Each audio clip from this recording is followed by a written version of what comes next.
ભાઈઓ, ખોડલધામ આંગણે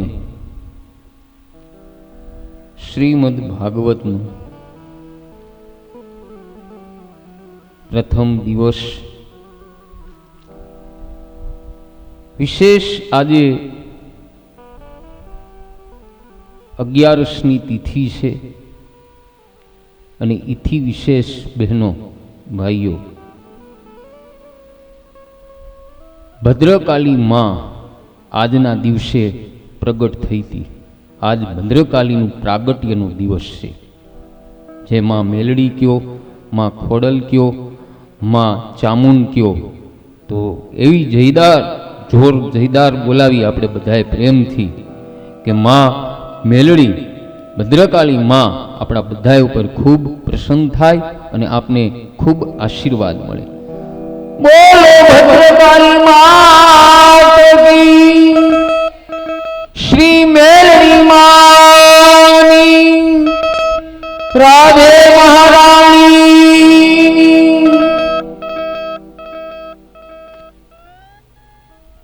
તો આજે કથાનો પ્રથમ દિવસ. પ્રથમ દિવસે હંમેશા જે ગ્રંથ આપણે શ્રવણ કરવા માટે ભેળા થયા હોય એ ગ્રંથનું મહાત્મયનું દર્શન કરવાનું હોય. રામકથા હોય તો ભલે, શિવ મહાપુરાણ હોય તો ભલે, ગણેશ મહાપુરાણ હોય તો ભલે, વિષ્ણુ મહાપુરાણ હોય તો ભલે, શ્રીમદ દેવી ભાગવત હોય તો ભલે, કે શ્રીમદ ભાગવત કથા હોય તો ભલે, પ્રથમ દિવસે બહેનો ભાઈઓ એ ગ્રંથનું મહાત્મયનું દર્શન કરવાનું હોય. બહેનો, એક વાત કહું, આપણા વડીલો પહેલા એમ કહેતા કે સવારે આપણે નાસ્તો કરવા બેસીએ અને દેશી ભાષામાં શિરામણ કરવા. જ્યારે આપણા ભાણામાં રોટલી એ ભાખરી આવી હોય અને આ ભાખરી ઉપર ઘી લગાડેલું ન હોય ને તો એ ભાખરી વાંજણી ગણાય છે. કહેવાનો ભાવરથ ઈ છે બહેનો ભાઈઓ કે એ જ પ્રમાણે આપણું રોજનું સવાર ભગવાનના ધ્યાન વગરનું હોય, સત્કર્મ વગરનું હોય, દાન પુન વગરનું હોય, સમરણ વગરનું હોય, સેવા વગરનું હોય, તો આપણો રોજનો આખો દિવસ વાંજિયો ગણાય છે. માટે બહેનો ભાઈઓ, રોજ સવારે જાગી ધ્યાન કરો, સમરણ કરો, સત્કર્મ કરો, દાન પુન કરો, સેવા કરો. કારણ આપણો ભારત દેશ એ ભોગની ભૂમિ નહીં પણ ધર્મની ભૂમિ છે, ભક્તિની ભૂમિ છે. આપણા ભારતમાં ભોગની નહીં પણ ત્યાગની પૂજા થાય. જે સ્ત્રી અને પુરુષ જ્ઞાન અને ભક્તિમાં રમણ કરે એ સ્ત્રી પુરુષનો જન્મ આ ભારત ભૂમિમાં થાય છે. એટલે તો બહેનો ભાઈઓ, દેવો પણ સ્વર્ગ કરતા ભારત ભૂમિમાં જન્મ લેવાનું પસંદ કરે છે. કારણ ભારતની ભૂમિ અતિ દિવ્ય છે. પરમાત્માએ જેટલા અવતારો લીધા બહેનો ભાઈઓ, એ આપણી આ ભારતની ભૂમિ ઉપર જ અવતારો લીધા છે. અને સારું છે. અને કદાચ બહેનો ભાઈઓ એકાદો અવતાર ભગવાને અમેરિકામાં લીધો હોત તો આપણી ભારતની બહેનો એના પતિદેવને કહેત કે મેં તો અમેરિકામાં જે શ્રી કૃષ્ણ ભગવાન પ્રગટ થયા છે ને એને માનતા માની છે, માનતા ઉતારવા મારે જવું છે. એટલે બહુ સારું છે કે આપણા પરમાત્માએ બધા અવતારો આપણી ભારત ભૂમિમાં લીધા. આપણી ભારતની ભૂમિ બહેનો ભાઈઓ અતિ દિવ્ય છે. એટલે તો આપણા ભારતના સંતો મહાપુરુષો કહે છે કે ભગવાન શ્રી કૃષ્ણ જ્યારે સ્વધામ પધાર્યા, શ્રી કૃષ્ણએ પોતાનું સમગ્ર તેજ ભાગવતમાં મૂક્યું છે. એટલે પ્રત્યક્ષ ભગવાનના દર્શન કરતાય એમની ભાગવત કથામાં મહિમા અને પ્રભાવ વધુ છે. બહેનો ભાઈઓ, પરમાત્માના દર્શન માટે બીજા ઘણાય શાસ્ત્રો છે, પણ ભાગવતનું દર્શન કંઈક અલૌકિક છે. કઈ રીતે? એ માનવ ધારે તો સ્વભાવ સુધારી શકે. જપ કરશો, કથા સાંભળશો તો સ્વભાવ સુધરશે. સત્સંગ કરવાથી સ્વભાવ સુધરે. ભક્તિ કરવાથી આપણા જીવનમાં પરમાત્માના સદગુણો આવે. માનવ ધારે તો પાપ છોડી શકે અને પુણ્ય કમાઈ શકે, ભક્તિ પણ કરી શકે. દાખલા તરીકે હમણાં જ આપણે બધાએ મેલડી માના મંદિરે ભગવાનના દર્શન કર્યા, પોથી યાત્રામાં ગયા. કહેવાનો ભાવાર્થ એ છે કે મંદિરમાં ભગવાનના દર્શન આપણે કરીએ ને તે તો સાધારણ દર્શન કહેવાય. શું કામ? કેટલાક બહેન ભાઈઓને મંદિરમાં પરમાત્મા દેખાય, પણ મંદિરમાંથી બહાર નીકળ્યા પછી એમને ભગવાન દેખાતા નથી. ભગવાન ન દેખાય તો આપણી આંખ પાપ કરે, મન ખરાબ વિચાર કરે. મંદિરમાં આપને શું દેખાય? ભગવાન કે મૂર્તિ? આપણા આંખને ઘણા ભાગે મૂર્તિ જ દેખાય, પણ યાદ રાખજો, આંખને ભલે મૂર્તિ દેખાય પણ વૈષ્ણવો એવી ભાવના રાખે કે આ મૂર્તિ નથી, આ પ્રત્યક્ષ પરમાત્મા છે. જે વૈષ્ણવોનું મન શુદ્ધ છે એ વૈષ્ણવોની ભાવનાથી મંદિરમાં પરમાત્મા દેખાય. વૈષ્ણવો મંદિરમાં મૂર્તિમાં દર્શન કરતા નથી, પણ બહેનો ભાઈઓ, જેનું હૃદય શુદ્ધ છે, જેની આંખ પવિત્ર છે, તે ભગવાનના દર્શન કરે. તમે પણ ખૂબ પ્રેમથી બહેનો ભાઈઓ ભગવાનના દર્શન કરો અને ભગવાનનો ઉપકાર માનીને સ્તુતિ કરો. સંકલ્પ કરો. કેવો સંકલ્પ? કે હે ભગવાન, આજથી મેં પાપ છોડી દીધું. હે દ્વારિકાના નાથ, આજથી હું આપની કથા સાંભળવાનો છું. હે પરમાત્મા, આજથી હું સત્કર્મ કરીશ. હે ભગવાન, તમને ગમે તેવું જ હું કામ કરીશ. હે ભગવાન, તમને ગમે એવું જ હું મારા મુખમાંથી બોલીશ. શું કામ બહેનો ભાઈઓ? આવો આપણે નિયમ લેવાનો. કારણ પ્રત્યેક માનવ શરીરમાં ભગવાનના દર્શન કરો. અરે કોઈ સ્ત્રી કે પુરુષ દેખાય ત્યારે બહેનો ભાઈઓ એવો ભાવ કરો કે હું જેની પૂજા કરું છું તે મારા ઈષ્ટદેવ આ શરીરમાં બિરાજેલા છે. આ દ્રષ્ટિ કેળવવાથી તમારામાં અને મારામાં સ્વાભાવિક પરાણે આપને આદર, પ્રેમ, સહાનુભૂતિ, દયા, અનુકંપા જેવા સદગુણો આવશે અને આપણો લૌકિક વ્યવહાર પણ બહેનો ભાઈઓ ઘણો ઉદાર થશે અને પરમાત્માના દર્શન માટે આપણે લાયક થાશું. અને યાદ રાખજો બહેનો ભાઈઓ, જ્યાં સુધી આપણે પૂરી લાયકાત કેળવીએ નહીં ને ત્યાં સુધી આપણે સ્તુતિ પ્રાર્થના કરો, પણ ભગવાન ક્યારે એનો હોકારો નથી દેતા. લાયકાત એટલે ખૂબ ધન મેળવી લેવું, સારી ફોર વ્હીલ લેવી, સારો બંગલો લેવો, એને લાયકાત કયો? ના, એ સગવડ કહેવાય.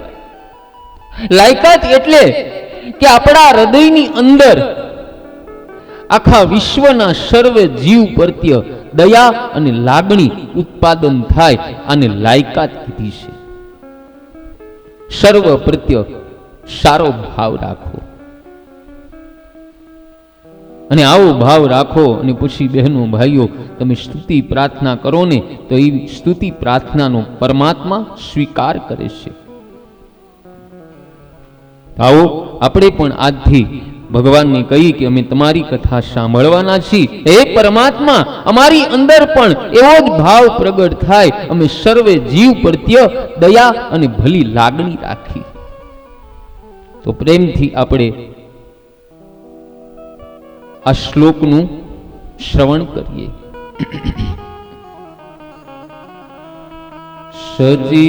સચિદાનંદ રૂપી જે વિશ્વ ઉત્પત્તિ લયકારણ તણે તાપ કરે નાશ શ્રી કૃષ્ણને નમો નમઃ. આવો આ શ્લોકનું ભાવાર્થ પણ આપણે સમજવાની કોશિશ કરી. બહેનો ભાઈઓ, જે જગતની ઉત્પત્તિ, સ્થિતિ અને લયનો હેતુ છે, જે ત્રણેય પ્રકારના તાપોના નાશ કરવા વાળા એવા સચિદાનંદ સ્વરૂપ ભગવાન શ્રી કૃષ્ણને અમે વંદન કરીએ છીએ. કારણ આપણા શાસ્ત્રમાં બહેનો ભાઈઓ ભગવાનના ત્રણ સ્વરૂપો દર્શાવવામાં આવ્યા: સત, ચિત, આનંદ. સત પ્રગટ રૂપે સર્વસ્ત્ર છે, જ્યારે ચિત, જ્ઞાન અને આનંદ અપ્રગટ રૂપે છે. યાદ રાખજો બહેનો ભાઈઓ, જળ વસ્તુઓમાં સત અને ચિત છે પણ આનંદ નથી. જીવનમાં સત અને ચિત પ્રગટ રૂપે છે પરંતુ આનંદ અપ્રગટ રૂપે છે. ભગવાન આપણી અંદર ગુપ્ત રૂપે બિરાજમાન થયા છે. એ આનંદ આપણામાં જ છે, છતાંય આનંદ આપણે બહાર ગોતવા જઈએ છીએ. કપડામાં, મોબાઈલમાં, ખાવા પીવામાં, હરવા ફરવામાં, ગાડીમાં, બંગલામાં, જળ પદાર્થ વગેરેમાં. આનંદ રૂપ પરમાત્મા આપણી અંદર છે. બહેનો ભાઈઓ, એમાં એક રૂપ બનો તો આનંદ જ આનંદ મળે. તે આનંદને કેવી રીતે પ્રગટ કરવો તે આપને ભાગવત શાસ્ત્ર બતાવશે. દાખલા તરીકે બહેનો ભાઈઓ, દૂધમાં માખણ સમાયેલું છે છતાંય તે આપણી નજરે દેખાતું નથી. પણ જ્યારે એ દૂધનું દહીં બનાવી છાશ કરી અને વલવવાથી માખણ ઉપર તરી આવે છે. કહેવાનો ભાવાર્થ ઈ છે બહેનો ભાઈઓ, આથી કરીને માનવને મંથન કરી તે આનંદને પ્રગટ કરવાનું. જેમ દૂધમાં માખણ હોવા છતાં એ માખણનો અનુભવ થતો નથી, તેમ પરમાત્મા સર્વસ્ત્ર પણ પરમાત્માનો અનુભવ થતો નથી. હા, પરમાત્મા સત, ચિત, આનંદ પરિપૂર્ણ છે. હવે લોકોને ઘરમાં શાંતિ અને આનંદ મળતા નથી, તેથી લોકો સાંજે બાગ બગીચામાં જાય. હવે મનુષ્ય ઘર છોડી શકતો નથી અને ઘરમાં શાંતિથી રહી શકતો નથી. બહેનો ભાઈઓ, પરમાત્માની આ જ માયા. અને વ્યાસજી તેથી બહુ વિચાર કરી અને ભાગવત શાસ્ત્રની રચના કરી. દિવ્ય માર્ગદર્શન આ ભાગવતમાં આપ્યું. એ બહેનો ભાઈઓ, પરમાત્મા માટે ઘર છોડવાની જરૂર નથી, પણ ઘરમાં વિવેકથી રહો, ઘરમાં સાવધાન થઈને રહો. તમે ઘર છોડીને ન જાઓ, પણ માટીનું ઘર ઈ પરમાત્માનું છે એવી ભાવના કેળવો. આ બધું ભગવાનનું છે એવું માનીને કૃષ્ણ અર્પણ વૃત્તિથી, વિવેકથી બધું ભોગવો અને વિવેકથી બધો વ્યવહાર કરો. અને તમારો પ્રત્યેક વ્યવહાર બહેનો ભાઈઓ ભક્તિમય બનાવો. કોઈ સાથે તમે સંબંધ બાંધો આડોશી પાડોશી આરે, તો એમ માનવાનું કે મેં પાડોશી આરે સંબંધ નથી બાંધ્યો, પણ મેં પરમાત્મા આરે સંબંધ બાંધ્યો છે. આ રીતે તમે બધા વ્યવહાર કરો. કારણ પરમાત્મા વિનાનું સર્વ સંસાર અપૂર્ણ છે. એટલે સ્ત્રી અને પુરુષને શાંતિ અને આનંદ મળતા નથી. મારો નારાયણ પરિપૂર્ણ સાચી શાંતિ નારાયણમાં, નર નારાયણનો અંગ એટલે નર નારાયણમાં સમાઈ જવા માગે છે. યાદ રાખજો બહેનો ભાઈઓ, નારાયણને ઓળખવાનું અને નારાયણમાં લીન થવાનું સાધન ભાગવત શાસ્ત્ર છે. હા, ભાગવત શાસ્ત્ર છે. આ ભાગવત શાસ્ત્ર બહેનો ભાઈઓ આપણા આત્માનું કલ્યાણ કરવા માટે છે. આપણા સર્વે પિતૃઓનું મોક્ષ કલ્યાણ કરવા માટે છે. કેવલ મનોરંજન માટે કથાઓ નથી, યાદ રાખજો. અને જો તમે એવો ભાવ રાખશો કે અમારે કેવલ શ્રીમદ ભાગવત કથા જ શ્રવણ કરવી છે, તો હું હનુમાનજીના ભરોસે કહું છું બહેનો ભાઈઓ કે 7 દિવસમાં તમને આ કથામાં જેટલો આનંદ આવશે એટલો આનંદ તમે જીવનમાં ક્યારેય મેળવો નહીં હોય. પણ અમુક નિયમો છે, એ નિયમોનું બરાબર ધ્યાન રાખવું પડે. પહેલો નિયમ છે બહેનો ભાઈઓ કે કથામાં વક્તા પહેલા આવી જવું. ઘરેથી આસન લાવવું,